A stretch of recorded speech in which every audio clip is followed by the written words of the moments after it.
মাগরিবের পরে কারো সঙ্গে কথা না বলে এই দোয়াটি 7 বার পরে আল্লাহ তাআলার কাছে যা চাইবেন আল্লাহ আপনাকে তাই দান করবে। অভাবে আছেন, ঋণগ্রস্ত আছেন, মাথায় টেনশন, ঋণের বোঝা, বাড়িতে থাকতে পারতেছেন না, আল্লাহ সব আপনার পেরেশানি দূর করে দেবে ইনশাআল্লাহ, যদি আপনি আমলটি করতে পারেন।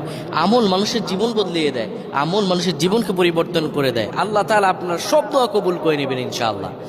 মাগরিব নামাজের পরে কিবলামুখী হয়ে থাকবেন, কারো সঙ্গে কথা বলবেন না, কারো সঙ্গে কথা না বলে কিবলামুখী হয়ে আপনি পড়বেন আল্লাহুম্মা আজরিনা মিনান নার, আল্লাহুম্মা আজরিনা মিনান নার, আল্লাহুম্মা আজরিনা মিনান নার।